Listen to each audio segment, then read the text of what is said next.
Hello friends, আমি সুমির রান্নাঘরে আপনাদের সবাইকে স্বাগত জানাচ্ছি। আজকে আমার রেসিপি পুরোপুরি রেস্টুরেন্ট স্টাইলে চিকেন জালফ্রেজি। চিকেন জালফ্রেজি বানানোর জন্য ভেজিটেবলসগুলোকে আপনারা এরকম করে 3 কোনা শেপে কেটে নেবেন।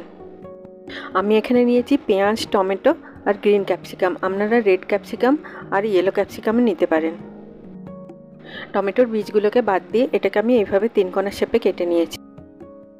এখন আমি একটা ডেকচির মধ্যে নিয়ে নিচ্ছি দুটো মিডিয়াম সাইজের টমেটো, 15 থেকে 20টা রসুনের কলি আর 5 থেকে 6টা কাঁচা লঙ্কা। এবারে এর মধ্যে অ্যাড করে দিচ্ছি 1 কাপ জল। এখন আমি এগুলোকে ঢাকা দিয়ে লো ফ্লেমে নরম হয়ে যাওয়া পর্যন্ত সেদ্ধ করে নিচ্ছি। দেখুন, টমেটো, কাঁচা লঙ্কা আর রসুনটা খুব সুন্দরভাবে সেদ্ধ হয়ে গেছে। এবারে এটাকে আমি পুরোপুরি ঠান্ডা হওয়ার জন্য একদিকে রেখে দিচ্ছি। এখন আমি একটা কড়াইয়ে 3 টেবিল স্পুন সাদা তেল নিয়ে গরম করে নিচ্ছি। তেলটা যখন অল্প গরম হবে তখন এর মধ্যে দিয়ে দিচ্ছি 1.5 টিস্পুন ছোট ছোট করে কেটে রাখা রসুন।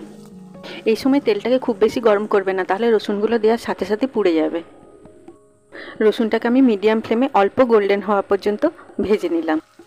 এখন আমি এর মধ্যে দিয়ে দিচ্ছি 500 গ্রাম বোনলেস চিকেন। চিকেনের পিসগুলো খুব বড় রাখবেন না, এরকম সাইজেরই রাখবেন। আপনারা আমার চ্যানেলটিকে সাবস্ক্রাইব করতে ভুলবেন না, আর পাশে থাকা বেল আইকনটি নিশ্চয়ই প্রেস করে দেবেন, তাহলে আমি যখনই নতুন কোনো ভিডিও আপলোড করব তার নোটিফিকেশান ঠিক আপনার কাছে পৌঁছে যাবে। এখন আমি চিকেনটাকে ঢাকা দিয়ে মিডিয়াম ফ্লেমে সেদ্ধ হওয়ার জন্য রেখে দিলাম।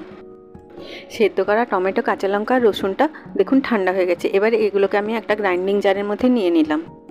এই সেদ্ধ করা জলটাও এর মধ্যে দিয়ে দেবেন, কারণ কাঁচা লঙ্কা, রসুন আর টমেটোর ফ্লেভারটা এই জলটার মধ্যে আছে। এখন আমি এগুলোর একটা স্মুথ পেস্ট বানিয়ে নিলাম। দেখুন, চিকেনটাকে আমি 5 মিনিট মিডিয়াম ফ্লেমে সেদ্ধ করে নিয়েছি। মাঝে বেশ কয়েকবার আমি নাড়াচাড়া করে দিয়েছিলাম। এখন আমি এর মধ্যে দিয়ে দিচ্ছি স্বাদ মতো নুন আর 1/2 টিস্পুন চিনি। এখন আমি এই চিকেনটাকে মিডিয়াম ফ্লেমে জল না দিয়ে সেদ্ধ হয়ে যাওয়া পর্যন্ত আর একটু গোল্ডেন কালার আসা পর্যন্ত কুক করে নেব। আপনারা এই স্টেপটা একটু পেশেন্স নিয়ে করবেন। দেখুন, চিকেনটা খুব সুন্দরভাবে সেদ্ধ হয়ে গেছে আর একটু গোল্ডেন কালারও চলে এসেছে। এখন আমি এর মধ্যে দিয়ে দিচ্ছি 3টে মিডিয়াম সাইজের 3 কোনা করে কেটে রাখা পেঁয়াজ। এখন এটাকে আমি হাই ফ্লেমে 1 মিনিটের মতো স্টার ফ্রাই করে নিচ্ছি। দিয়ে দিলাম একটা মিডিয়াম সাইজের ক্যাপসিকাম আর দুটো মিডিয়াম সাইজের টমেটো। এগুলোকেও আমি চিকেনের সাথে 1 মিনিট হাই ফ্লেমে স্টার ফ্রাই করে নিচ্ছি। এই স্টেপটা আপনারা হাই ফ্লেমেই করবেন, তাহলে সবজিগুলো ক্রাঞ্চি থাকবে। এটাই এই ডিশটার স্পেশালিটি। জালফ্রেজি ওয়ার্ডটার জাল মানে হচ্ছে হট বা স্পাইসি, আর ফ্রেজি মানে হচ্ছে স্টার ফ্রাই। এখন আমি এর মধ্যে দিয়ে দিচ্ছি 1/2 টিস্পুন জিরে পাউডার, 1/2 টিস্পুন ধনে পাউডার আর 1 teaspoon Kashmiri red chilli powder. এখন আমি সব মশলাগুলোকে কাঁচা গন্ধটা চলে যাওয়া পর্যন্ত হাই ফ্লেমে একটু ভেজে নিচ্ছি। আমার এই ভিডিওটি যদি আপনাদের ভালো লেগে থাকে আপনারা নিশ্চয়ই লাইক করবেন। আপনাদের এক একটা লাইক আমার কাছে অনেক বেশি মূল্যবান। 1/2 টিস্পুন হলুদ দিয়ে সেটাকেও আমি একটু ভেজে নিলাম।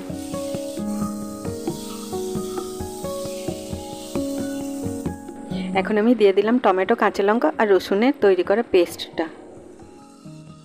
এই পেস্টটা দেওয়ার পরে খুব বেশি ভাজার দরকার নেই, একটু খালি নাড়াচাড়া করে মিশিয়ে দেবেন ভালো করে, কারণ আমরা এই টমেটো, রসুন আর কাঁচা লঙ্কাটাকে আগেই সেদ্ধ করে নিয়েছি।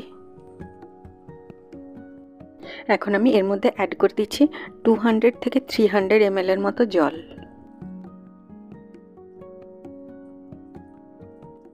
এখন আমি ভালো করে নাড়াচাড়া করে সব উপকরণগুলোকে মিশিয়ে দিলাম। এখন আমি এটাকে হাই ফ্লেমে একটু ফুটিয়ে নিয়ে তারপরে ঢাকা দিয়ে ফ্লেমটা লো করে 5 থেকে 7 মিনিটের মতো সেদ্ধ করে নেব।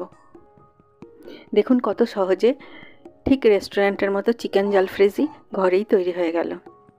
এই জালফ্রেজিটার কনসিস্টেন্সিটা এরকম রাখবেন যেন খুন্তির উপর এরকম একটা লেয়ার পড়ে যায়। এই চিকেন জালফ্রেজিটা গরম গরম সার্ভ করুন রাইস, নান, তন্দুরি রুটি বা নর্মাল রুটির সাথে।